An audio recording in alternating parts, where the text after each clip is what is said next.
ನಮಸ್ಕಾರ ವೀಕ್ಷಕರೇ. ಜಗತ್ತು ತುಂಬಾ ಅಡ್ವಾನ್ಸ್ ಆಗಿದೆ. ಅಡ್ವಾನ್ಸ್ ಆಗ್ತಾ ಆಗ್ತಾ ಇನ್ನ ಅಡ್ವಾನ್ಸ್ಮೆಂಟ್ ಬೇಕಾಗಿರುವಂತ ಟೆಕ್ನಾಲಜಿಗಳನ್ನ ಕಂಡಿಡ್ಕೊಳ್ತಾ ಇರ್ತಾರೆ. ಅದರಲ್ಲಿ ಹೊಸದಾಗಿ ಅಲ್ಲ, ಸುಮಾರು 30 ವರ್ಷಗಳ ಮುಂಚೆ ಕಂಡುಹಿಡಿದಂತ ಒಂದು ಟೆಕ್ನಾಲಜಿ ಇವತ್ತು ಕೂಡ ಬಳಕೆ ಮಾಡ್ತಾ ಇದ್ದಾರೆ. ಅದೇ ಸ್ಮಾರ್ಟ್ ಡಸ್ಟ್. ಏನಿದು ಸ್ಮಾರ್ಟ್ ಡಸ್ಟ್? ನಾವು ಇದ್ರ ಬಗ್ಗೆ ಎಲ್ಲೂ ಕೇಳೇ ಇರೋದಿಲ್ಲ. ಕೆಲವಷ್ಟು ಜನಕ್ಕೆ ಮಾತ್ರ ಇಂಥ ವಿಷಯಗಳು ಗೊತ್ತಿರುತ್ತೆ. ಈ ಮಿಲಿಟರಿನಲ್ಲಿರೋರಿಗೆ, ಸೀಕ್ರೆಟ್ ಏಜೆನ್ಸಿಗಳಲ್ಲಿ ಕೆಲಸ ಮಾಡೋರಿಗೆ ಇಂಥವ್ರು ಮಾತ್ರ ಗೊತ್ತಿತ್ತು. 1990s ಅಲ್ಲಿ ಇಂಥ ಒಂದು ಸ್ಮಾರ್ಟ್ ಡಸ್ಟ್ ಅನ್ನ ಇನ್ವೆಂಟ್ ಮಾಡಿದ್ರು. ಸ್ಮಾರ್ಟ್ ಡಸ್ಟ್ ಅಂತಾನೆ ಕರೆದಿದ್ದಾರೆ. ನಾವು ಹೇಗೆ ಸ್ಮಾರ್ಟ್ ಮೊಬೈಲ್ ಅಂತ ಬಳಸೋದಕ್ಕೆ ಶುರು ಮಾಡಿದ್ವು, ಅದೇ ರೀತಿ ಈ ಸ್ಮಾರ್ಟ್ ಡಸ್ಟ್ ಎಷ್ಟು ಸಣ್ಣದಾಗಿರುತ್ತೆ. ಅಲ್ಲಿ ಕೈಯಲ್ಲಿ ತೋರಿಸ್ತಾ ಇದ್ದಾರೆ, ಫೋಟೋಗಳಲ್ಲಿ ಹಿಂದೆ ಕಾಣಿಸ್ತಾ ಇರ್ಬೋದು. ನೀವು ಕೂಡ ಗೂಗಲ್ ಅಲ್ಲಿ ಹೋಗಿ ಜಸ್ಟ್ ಸರ್ಚ್ ಮಾಡಿ ಸ್ಮಾರ್ಟ್ ಡಸ್ಟ್ ಅಂತ, ಅದು ತೋರಿಸುತ್ತೆ. ಹೆಚ್ಚು ಕಡಿಮೆ ಒಂದು ರಾಗಿ ಕಾಳಿಗಿಂತ ಸಣ್ಣ ಕಣ, ಇಲ್ಲ ಗಾಳಿನಲ್ಲಿ ಹಾರಾಡೋ ಅಂತ ಒಂದು ಸಣ್ಣ ಕಣ ಅನ್ಕೊಳ್ಳಿ, ಅದನ್ನೇ ತೋರಿಸ್ತಾರೆ ನೋಡಿ. ಡಿಫ್ರೆಂಟ್ ಫೋಟೋಸ್ ಇದೆ. ಒಂದೊಂದು ಕಂಪ್ನಿ ಒಂದೊಂದು ರೀತಿ ಮ್ಯಾನುಫ್ಯಾಕ್ಚರ್ ಮಾಡಿದ್ರು.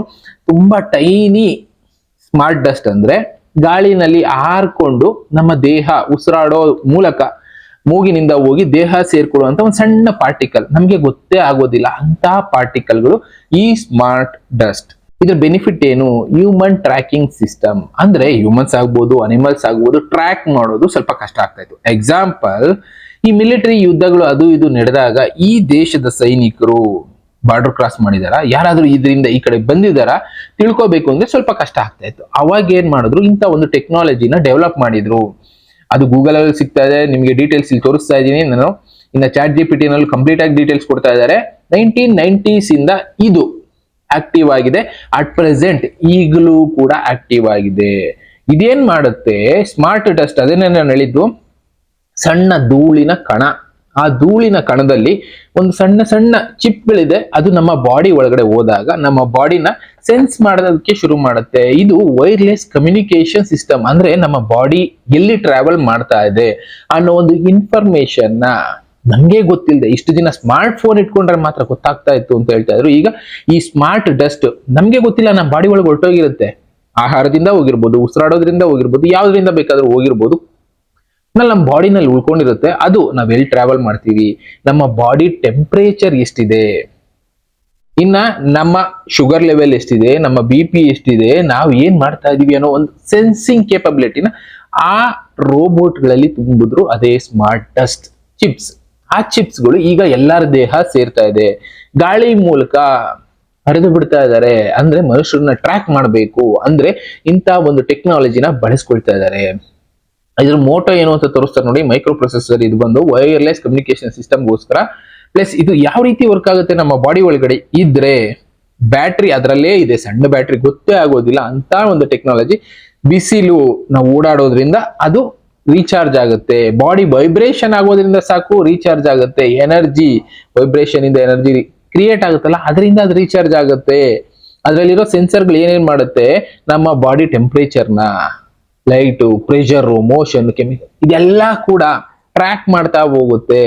ಆಮೇಲೆ ಅಲ್ಲಿ ಕೆಳಗಡೆ ತೋರಿಸ್ತಾರೆ, smart dust can collect real time data humans machines cannot easily reach. ಅಂದ್ರೆ ನಮ್ಮ ಬಾಡಿ ಒಳಗಡೆ ಆ ಪಾಯಿಂಟ್ ತನಕ ರೀಚ್ ಆಗಿರುತ್ತೆ. ಇವನ್ ಮನುಷ್ಯರಿಗೂ ಗೊತ್ತಾಗಲ್ಲ, ಮೆಷಿನ್ಸ್ಗೂ ಗೊತ್ತಾಗೋದಿಲ್ಲ.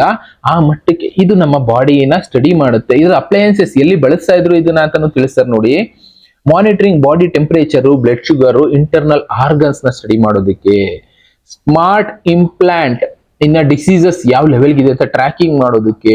ಮಿಲಿಟರಿನಲ್ಲಿ ಸೆಕ್ಯೂರಿಟಿಗೋಸ್ಕರ ಇದನ್ನ ಬಳಸ್ತಾ ಇದ್ರು. ಬ್ಯಾಟಲ್ ಫೀಲ್ಡ್ ಅಲ್ಲಿ ಯಾವ ವ್ಯಕ್ತಿ ಎಲ್ಲಿ ಪಾಸ್ ಆಗ್ತಾ ಇದ್ದಾನೆ, ಎಕ್ಸಾಂಪಲ್ ಆಕಾಶದಿಂದ ಇದನ್ನ ಜಸ್ಟ್ ಗಾಳಿನಲ್ಲಿ ಸೇರಿಸ್ಬಿಟ್ರೆ ಉಸಿರೊಳಗೆ ಒಳಗಡೆ ಹೊರಟೋಗುತ್ತೆ.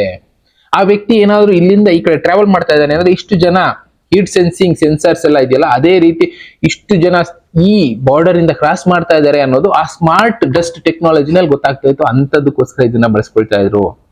Detecting enemy movement. Chemicals, weapons ಏನಾದ್ರೂ ಇದೆಯಾ ಸುತ್ತಮುತ್ತ, ಅಂದ್ರೆ ಕೆಮಿಕಲ್ಸ್ ಯಾವ ರೀತಿ ಕೆಮಿಕಲ್ಸ್ ನ ಬಳಸ್ತಾ ಇದ್ದಾರೆ.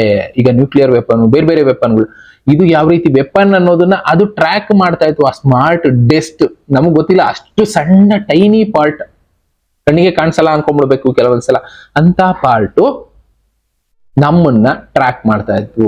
ಅದನ್ನ ಹೇಳಿದ್ವಿ. ಕೆಮಿಕಲ್ ವೆಪನ್ಸ್ ಎಲ್ಲ ಸ್ಟಡಿ ಮಾಡೋದಕ್ಕೆ ಬಳಸ್ತಾ ಇದ್ರು. ಇನ್ನು ಎನ್ವೈರನ್ಮೆಂಟಲ್ ಅಗ್ರಿಕಲ್ಚರ್, ಏರು, ವಾಟರ್ ಪೊಲ್ಯೂಷನ್ ಮಾನಿಟರ್ ಮಾಡೋದಕ್ಕೆ, ಸಾಯಿಲ್ ಹೆಲ್ತ್ ಕಂಡೀಷನ್ ಮಾನಿಟರ್ ಮಾಡೋದಕ್ಕೆ. ಅದಾದ್ಮೇಲೆ smart cities plus industries, structural health monitoring, factory automation, ಇನ್ನ ಸ್ಪೇಸ್ ರಿಸರ್ಚ್ ಇದು ಎಲ್ಲದಕ್ಕೂ ಕೂಡ ಇದನ್ನ ಬಳಸ್ಕೊಳ್ತಾ ಇದ್ರು. ಅದು ಪವರ್ ಯಾವ ರೀತಿ ಅದಕ್ಕೆ ರೀಚಾರ್ಜ್ ಆಗ್ತಾ ಇತ್ತು ಅಂತ ಹೇಳ್ತಾರೆ ನೋಡಿ, ಮೈಕ್ರೋ ಬ್ಯಾಟರೀಸ್ ಅನ್ನೋದು ಅದ್ರಲ್ಲಿ ಇತ್ತು. ಸೋಲಾರ್ ಎನರ್ಜಿಯಿಂದ ಅದು ರೀಚಾರ್ಜ್ ಆಗ್ತಾ ಇತ್ತು. ವೈಬ್ರೇಷನ್, ಬಾಡಿ ವೈಬ್ರೇಟ್ ಆಗೋದ್ರಿಂದ, ಮೋಷನ್ ಗಳಿಂದ ಅದು ರೀಚಾರ್ಜ್ ಆಗ್ತಾ ಇತ್ತು. ಜೊತೆಗೆ ರೇಡಿಯೋ ಫ್ರೀಕ್ವೆನ್ಸಿ ಅದು ಕ್ಯಾಪ್ಚರ್ ಮಾಡ್ತಾ ಇತ್ತು. ಇದೇ ಮೇಜರ್ ಆಗಿರುವಂತ ಒಂದು ಪ್ರಾಬ್ಲಮ್ ಇಲ್ಲಿ. ಇದು ಒಳ್ಳೇದಕ್ಕೂ ಬಳಸ್ಕೋಬಹುದು, ಕೆಟ್ಟದಕ್ಕೂ ಬಳಸ್ಕೋಬಹುದು. ಇದು ಇವಾಗ್ಲೂ ಇದೆಯಾ ಅಂದ್ರೆ ಎಸ್, ಪಾರ್ಶಿಯಲಿ ರಿಸರ್ಚ್ಗೋಸ್ಕರ 1990s ಇಂದ ಇದನ್ನ ಬಳಸ್ತಾನೆ ಇದ್ದಾರೆ. ಈಗಲೂ ಕೂಡ nano sensors and MEMS devices at present exist ಇದೆ ಅಂದ್ರೆ ಅದನ್ನ ಬಳಸ್ತಾ ಇದ್ದಾರೆ ಈಗಲೂ ಕೂಡ. ಇದರಿಂದ ಪ್ರಾಬ್ಲಮ್ಗಳು ಏನು ಅನ್ನೋದಾದ್ರೆ, ಪ್ರೈವೇಸಿ ಡಿಸ್ಟರ್ಬ್ ಆಗುತ್ತೆ. ಅಂದ್ರೆ ನಾವ್ ಎಲ್ಲಿದೀವಿ, ಏನ್ ಮಾಡ್ತಾ ಇದೀವಿ, ಯಾರ ಜೊತೆ ಇದೀವಿ, ಎಲ್ಲಾ ಡೀಟೇಲು ಅದರಲ್ಲಿ ಸಿಗ್ತಾ ಹೋಗುತ್ತೆ. ನಮ್ಮ ಸರ್ವೈವಲೆನ್ಸ್ ಮಿಸ್ಯೂಸ್ ಆಗೋ ಚಾನ್ಸಸ್ ಇರುತ್ತೆ. Plus data security, environmental impact ಕೂಡ ಅದರಿಂದ ಆಗಬಹುದು. ಯಾಕಂದ್ರೆ ಬ್ಯಾಟ್ರಿ, ಸೋಲಾರ್ ಸೆಲ್ಸ್ ಇದೆಲ್ಲ ಇರೋದ್ರಿಂದ ಇಂಪ್ಯಾಕ್ಟ್ ಆಗೋ ಚಾನ್ಸಸ್ ಇರುತ್ತೆ ಎನ್ವೈರನ್ಮೆಂಟ್ಗೂ. ಪ್ಲಸ್ ಇದು ಒಂದು ಇನ್ವಿಸಿಬಲ್ ಸೆನ್ಸಾರ್ಸ್ ಅಂತಾನೆ ಕರೆದಿದ್ದಾರೆ. ಫ್ಲೋಟಿಂಗ್ ಇನ್ ದ ಏರ್, ಇದು ಗಾಳಿನಲ್ಲಿ ಹಾರಾಡ್ತಾ ಇರುತ್ತೆ, ನಮ್ಮ ದೇಹನ ಈಸಿಯಾಗಿ ಹೊರಟೋಗುತ್ತೆ, ಸೇರ್ಕೊಂಡ್ಬಿಡುತ್ತೆ ಅಂತದ್ದು ಕಂಡುಹಿಡಿದಿರೋ ಸೆನ್ಸರ್ಸ್ಗಳು. ಸ್ಮಾರ್ಟ್ ಡಸ್ಟ್ ಪಾರ್ಟಿಕಲ್ಸ್, ಇದೆಲ್ಲ ಕೂಡ ಅಡ್ವಾನ್ಸ್ಮೆಂಟ್ ಜಾಸ್ತಿ ಆದಾಗೆ ನಮ್ಮನ್ನ ಟ್ರ್ಯಾಕ್ ಮಾಡೋದಕ್ಕೆ, ನಮ್ಮನ್ನ ಸರ್ವೈವಲೆನ್ಸ್ ಇಡೋದಕ್ಕೆ ಇದನ್ನ ಕಂಡುಹಿಡಿತಾ ಇದ್ದಾವೆ ಗೌರ್ಮೆಂಟ್ಗಳು. ಒಳ್ಳೇದಕ್ಕೂ ಬಳಸ್ಕೋಬಹುದು, ಅದನ್ನೇ ಕೆಟ್ಟದಕ್ಕೂ ಬಳಸ್ಕೋಬಹುದು ಅಂತ ಅದನ್ನೇ ಹೇಳಿದ್ದು.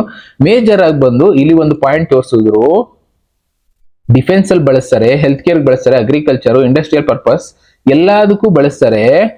ಇನ್ನ ಇದು ವೈರ್ಲೆಸ್ ಯೂನಿಟ್ ಆಗಿರೋದ್ರಿಂದ ಫ್ರೀಕ್ವೆನ್ಸಿ ಮೇಲೆ ಆಕ್ಟಿವೇಟ್ ಆಗುತ್ತೆ ಅಂತ ಕೂಡ ಒಂದು ಪಾಯಿಂಟ್ ನ ಬಳಸಿದ್ರು. ಫ್ರೀಕ್ವೆನ್ಸಿ ಅಂದ್ರೆ ಈ ರೇಡಿಯೋ ವೇವ್ ಫ್ರೀಕ್ವೆನ್ಸಿ ಏನಿದೆ ಅದು ಜಾಸ್ತಿ ಆದ್ರೆ ಈ ರೋಬೋಟ್ಗಳು, ಟೈನಿ ರೋಬೋಟ್ಸ್ಗಳು, ಸ್ಮಾರ್ಟ್ ಡಸ್ಟ್ ಅನ್ನೋದು ಆಕ್ಟಿವೇಟ್ ಆಗುತ್ತೆ. ಜಾಸ್ತಿ ಆಕ್ಟಿವೇಟ್ ಆದಷ್ಟು ಬಾಡಿ ಮೇಲೆ ಇಂಪ್ಯಾಕ್ಟ್ ಮಾಡೋ ಚಾನ್ಸಸ್ ಇರುತ್ತೆ, ಬಾಡಿ ಆರ್ಗನ್ಸ್ ಗಳ ಮೇಲೆ ಇಂಪ್ಯಾಕ್ಟ್ ಮಾಡೋ ಚಾನ್ಸಸ್ ಇರುತ್ತೆ. ಇದಕ್ಕೋಸ್ಕರನೇ ಕೆಲವಷ್ಟು ಕಡೆ ಇದನ್ನ ಬಳಸಬಾರ್ದು ಅಂತ ಸ್ಟಾಪ್ ಮಾಡಿದ್ರೆ. ಯಾಕೆಂದ್ರೆ ರೇಡಿಯೋ ಫ್ರೀಕ್ವೆನ್ಸಿ, ನಾವು ಫೋನ್ ಬಳಸ್ತೀವಿ, ರೇಡಿಯೋ ಫ್ರೀಕ್ವೆನ್ಸಿ ಬರುತ್ತೆ, ಇಂಟರ್ನೆಟ್ ಬಳಸ್ತೀವಿ, ಫ್ರೀಕ್ವೆನ್ಸಿ ಬರುತ್ತೆ. ಹೈ ಫ್ರೀಕ್ವೆನ್ಸಿ ಕೆಲವೊಂದು ಕಡೆ ಬಳಸ್ತಾ ಇದ್ದಾರೆ. ಆ ಫ್ರೀಕ್ವೆನ್ಸಿ ಇದ್ದಾಗ ಏನಾಗುತ್ತೆ, ಇದು ಓವರ್ಲೋಡ್ ಆಗೋ ಚಾನ್ಸಸ್ ಇರ್ಬೋದು, ಗೊತ್ತಿಲ್ಲ. ಯಾಕೆಂದ್ರೆ ಟೆಸ್ಟಿಂಗ್ ಎಲ್ಲೂ ಇಂಥದನ್ನ ಮಾಡಕ್ ಹೋಗಿಲ್ಲ ಅವರು, ಬಟ್ ಬಳಸಿದ್ದಾರೆ ಸೇಫ್ಟಿಗೆ, ಅದಕ್ಕೆ. ಬಟ್ ಆದ್ರೆ ಹೈ ಫ್ರೀಕ್ವೆನ್ಸಿ ಆದಾಗ ಏನ್ ಇಂಪ್ಯಾಕ್ಟ್ ಆಗುತ್ತೆ ಮನುಷ್ಯ ಬಾಡಿ ಮೇಲೆ ಗೊತ್ತಿಲ್ಲ, ಎಲ್ಲೂ ಕೂಡ ಡೇಟಾ ಅನ್ನೋದಿಲ್ಲ. ಈ ಫ್ರೀಕ್ವೆನ್ಸಿಯಿಂದ ಮನುಷ್ಯರು ಏನ್ ಬೇಕಾದ್ರೂ ಆಗ್ಬೋದು, ಎಂಡ್ ಬೇಕಾದ್ರೂ ಆಗ್ಬೋದು ಜೀವ ಅಂತ ಒಂದು ಟೆಕ್ನಾಲಜಿ ಇದ್ರಲ್ಲಿ ಇರೋದ್ರಿಂದಾನೆ ಕೆಲವಷ್ಟು ಕಡೆ ಇದನ್ನ ಹೋಲ್ಡ್ ಮಾಡಿದ್ದಾರೆ. ಆದ್ರೆ ಮಿಲಿಟರಿ ಸೇಫ್ಟಿ ಪರ್ಪಸ್ಗೋಸ್ಕರ ಇದನ್ನ ಬಳಸ್ತಾ ಇದ್ದಾರೆ ಕೆಲವಷ್ಟು ದೇಶಗಳಲ್ಲಿ. ಹೇಳೋದಕ್ಕಾಗೋದಿಲ್ಲ. ನಮ್ಮ ದೇಶದಲ್ಲೂ ಈ ಮಳೆ ಮೂಲಕ ಇಲ್ಲ, ಈಗ ರೀಸೆಂಟ್ ಆಗಿ ಒಂದ್ 4-5 ದಿನ ಮುಂಚೆ ಎಲ್ಲ ಸಣ್ಣದಾಗ ಹನಿಗಳು ಬೀಳ್ತಾನೆ ಇರುತ್ತೆ. ಆದ್ರೆ ಅದು ಸ್ಮಾರ್ಟ್ ಡಸ್ಟ್ ಇರ್ಬೋದಲ್ಲ, ನಮ್ಮನ್ನ ಟ್ರ್ಯಾಕಿಂಗ್ ಮಾಡೋದಕ್ಕೆ ಬಳಸಿರ್ಬೋದು, ಗೊತ್ತಿಲ್ಲ, ಯಾರಿಗೂ ಕೂಡ ಗೊತ್ತಾಗೋದಿಲ್ಲ. ಅದನ್ನೇ ಹೇಳ್ತಾ ಇರೋದು, ಸರ್ಕಾರಗಳು ಮಾಡ್ಬೋದು, ಇಲ್ಲ ಸೀಕ್ರೆಟ್ ಏಜೆನ್ಸಿಗಳು ಮಾಡ್ಬೋದು, ದೊಡ್ಡ ದೊಡ್ಡ ದುಡ್ಡಿರೋರು ಬಿಲಿಯನಿಯರ್ಸ್ ಮಾಡ್ಬೋದು. ಒಟ್ನಲ್ಲಿ ಮನುಷ್ಯರನ್ನ ಟ್ರ್ಯಾಕ್ ಮಾಡಬೇಕು, ಏನಾದ್ರೂ ಮಾಡಬೇಕು ಅಂದ್ರೆ ಇಂಥ ಟೆಕ್ನಾಲಜಿಗಳನ್ನ ಬಳಸ್ಕೊಳ್ತಾ ಇದ್ದಾರೆ. ಇಂಥದ್ದು ಎಷ್ಟೋ ಇದೆ, ನಮ್ಗೆ ಗೊತ್ತಿಲ್ಲ. ನಾವು ಉಸಿರಾಡೋ ಗಾಳಿನಲ್ಲಿ ಕೂಡ ಇಂಥದ್ದಿದೆ ಅಂದ್ರೆ ಲೆಕ್ಕ ಹಾಕೊಳ್ಳಿ. ಸ್ಮಾರ್ಟ್ ಡಸ್ಟ್, ನೀವು ಬೇಕಾದ್ರೆ ಇದ್ರ ಬಗ್ಗೆ ರಿಸರ್ಚ್ ಮಾಡಿ ಡೀಟೇಲ್ ಸಿಗುತ್ತೆ. ಇಂಥದ್ದನ್ನ ಎಷ್ಟೋ ದೇಶಗಳಲ್ಲಿ ಈಗ ಬಳಸೋದಕ್ಕೆ ಶುರು ಮಾಡಿದ್ದಾರೆ, ಮನುಷ್ಯರನ್ನ ಟ್ರ್ಯಾಕ್ ಮಾಡೋದಕ್ಕೆ. ಇದು ಒಂದು ಫೋಟೋದಲ್ಲಿ ನಾನು ತೋರಿಸ್ತಾ ಇದ್ದೀನಿ ನೋಡಿ, ಒಂದು ಬೆರಳಿನ ಒಂದು ಸಣ್ಣ ಚುಕ್ಕೆ ಇದ್ದಾಗಿದೆ. ಈ ಫೋಟೋದಲ್ಲಿ ನಾನು ತೋರಿಸ್ತಾ ಇರೋದು ಗೊತ್ತಾಗುತ್ತಾ ಅದು ಚಿಪ್ ಅಂತ ಯಾರಿಗಾದ್ರೂ ಅನ್ಸುತ್ತಾ? ಚಾನ್ಸೇ ಇಲ್ಲ ಅಲ್ಲ. ಆದ್ರೆ ಅದು ಅವ್ರು ಹೇಳ್ತಾ ಇರೋದು ಸ್ಮಾರ್ಟ್ ಡಸ್ಟ್, ಏನೋ ವೇಸ್ಟ್ ಪಾರ್ಟಿಕಲ್ ಇರ್ಬೋದು ಅಂತ ನಾವು ಅನ್ಕೊಳ್ತೀವಿ. ಬಟ್ ಆದ್ರೆ ಇಟ್ಸ್ ಎ ಚಿಪ್, ನಮ್ಮನ್ನ ಟ್ರ್ಯಾಕ್ ಮಾಡುವಂತ ಒಂದು ಚಿಪ್ ಈಗ ನಮ್ಮ ಸುತ್ತಮುತ್ತಾನೆ ಇದೆ. ಎಂತೆಂತ ಟೈಮ್ ಬರ್ತಾ ಇದೆ ಅನ್ನೋದೇ ಅರ್ಥ ಮಾಡ್ಕೊಳ್ಳಿ ತುಂಬಾ ಕಷ್ಟ ಇದೆ. ಈ ತರದ ವಿಷಯಗಳು ಎಷ್ಟೋ ಇದೆ, ತಿಳ್ಕೊಳ್ತಾ ಇರ್ತೀವಿ, ಎಚ್ಚೆತ್ಕೊಳ್ಳೋದಕ್ಕೆ ಆಗೋದೇ ಇಲ್ಲ ಬಿಡಿ, ಇದರಿಂದ ತಪ್ಪಿಸ್ಕೊಳ್ಳೋದಕ್ಕೂ ಆಗೋದೇ ಇಲ್ಲ. ಇನ್ನ ಈ ತರದ ಎಷ್ಟೋ ವಿಷಯಗಳು ಇದೆ, ನಾನು ನಿಮ್ಗೆ ತಿಳಿಸ್ತಾನೆ ಇರ್ತೀನಿ. ಥ್ಯಾಂಕ್ ಯು, ಮತ್ತೆ ಸಿಗ್ತೀನಿ, ಗುಡ್ ಬಾಯ್.